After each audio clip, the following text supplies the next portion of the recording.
Today on Squat Every Day, I'm going to show you what your shoulders have to do with your squat, how getting strong and stable shoulders will help improve your squat.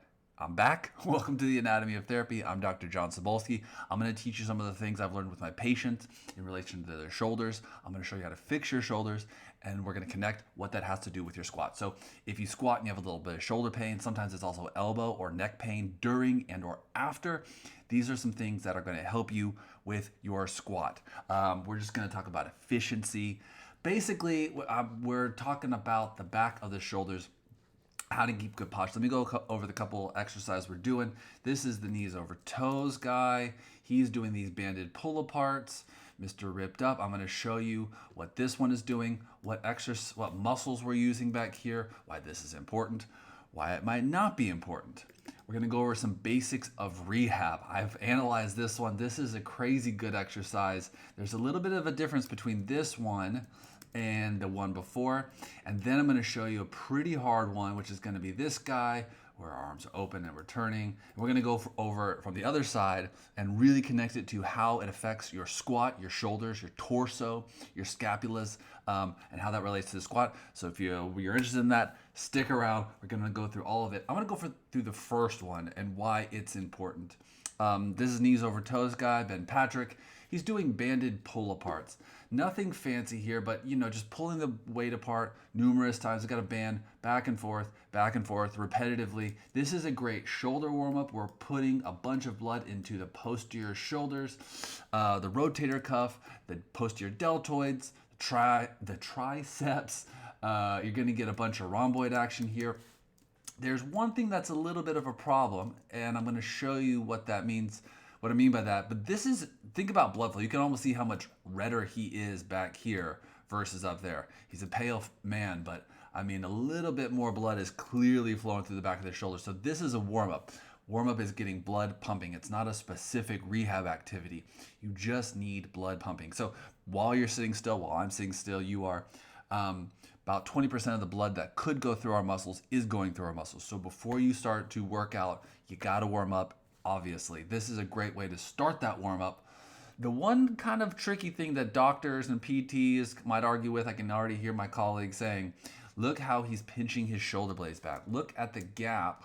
Oh, hold on, go back. Look at the gap. Look how much space there is. Like that shoulder blade is kind of almost popping off of the rib cage. Isn't that called a winging scapula? Is that great? Is that what we want?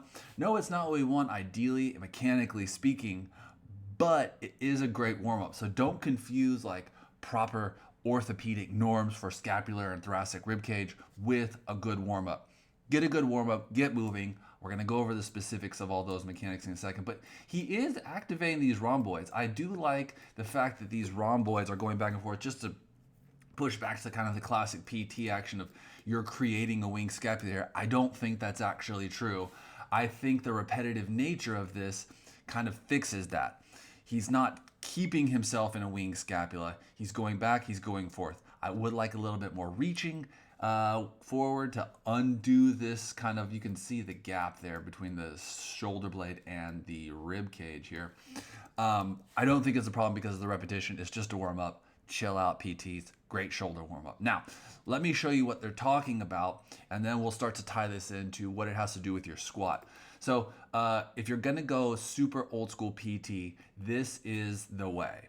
So what you'll do is you're getting a band, same kind of idea that the knees over toes guy had, right? With a band around, except we're getting a little bit of a cross here. What is happening? Okay, we are crossing over here. So this band is not just going straight to this arm, the band is going to the opposite side, which means these arms are going to have to work into external rotation. The forearms really are working into supination, and the upper arm, the humeral thoracic system is also working into external rotation or being resisted eccentrically into external rotation, because you can see in the video he's not really moving.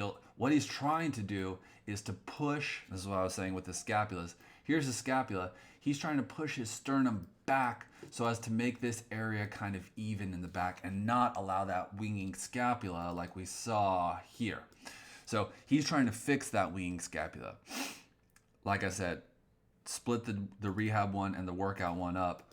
but you can see he's really working on pushing his torso here. So there's a concept in physical therapy that there must be, and it's also in physics, a stable joint and then a mobile joint. So you have to have the ground below you to push off of it.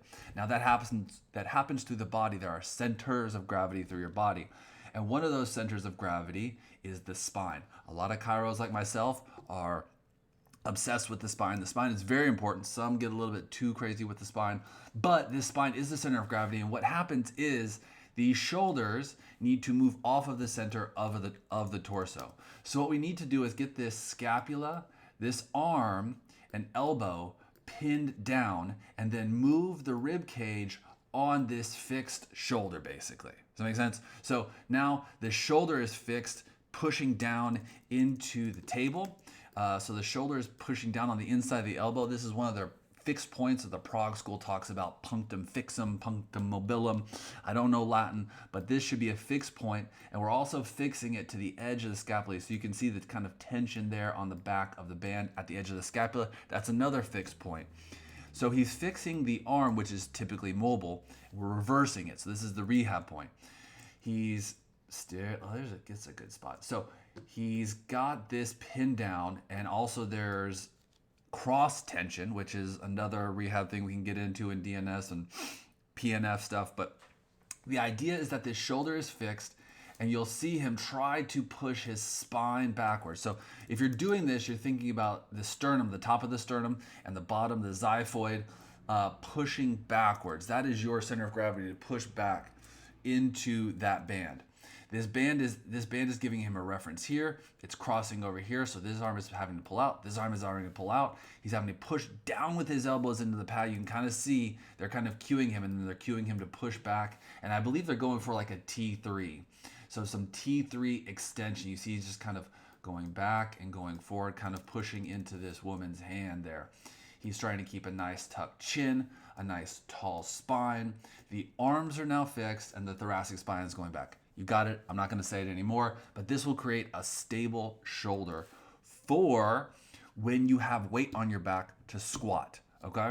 So when you have weight on your back, you don't want any energy loss from the top of your shoulders through the spine, down through the hips, through your knees, into the legs. So if you're experiencing some of that loss through the shoulders, where PTs would be like, see how your shoulders are popping off like this. This is where they say where those joints aren't compact and those joints aren't tight, then you're losing energy. Don't squat with your shoulders way back like this. You want to pin them down, as we were talking about, like this guy. So it's a little bit closer to this. Now, how do we make this a little bit more active? We're gonna go to this guy. Goodness, too many arrows, bro. So let me show you from the front how it has to do with your squat. So this is the rehab portion of it, right? So we're already in, you see the flex kind of squat position. His knees are not at 90, they're a bit above 90, right? Now, through this activity, he's going to be asked to keep his knees out like that. But he's going to be pushing the band out, pushing the band out, pushing back into it, so he's keeping that, the back should look like this, right? Maybe a little bit better, but it doesn't have to be perfect. It's at least not like this, right? So his band he's pushing back into it, which means he has to reach his arms forward and in alternation push his sternum backwards. This is the natural alternating forces in the body. This creates a stable force. If you have one pushing, one going, and one coming, right? Goodness, losing it already. Let's get to this. So he's going to go there, and as he's there, he's going to be asked to turn his body, keeping that pushing back, keeping pushing back there, and now he's going to rotate. So this is the tricky part. As he rotates, this knee is going to want to fall in. Sometimes this knee is going to want to fall in, but if he's going this way, this knee is going to want to go out. So you'll very quickly, you can kind of see him struggling. You see the knees kind of moving very slowly there. So this is part of the squat where if you have an imbalance in your shoulder blades, it will start to come out in where your knees fall in or don't fall in, right? But the way to correct this is to go back to this first guy, master this one, right? Master the pin down shoulders, master pushing back between your shoulder blades. Then we sit on a box or a chair. We've got the posture, we're reaching, we're pushing back. Too big of the arrow, my gosh. And then as you rotate the torso, keeping that spine the center, you are going to keep those legs also stable. So he's probably being asked to sit on his ischial tuberosities here so that pelvis stays stable. The biggest thing that is moving is the spine. You are going to see the pelvis move, but you want those femurs locked in. So the femurs are locked into the ground and to the table, and the arms are also locked into the torso and the spine.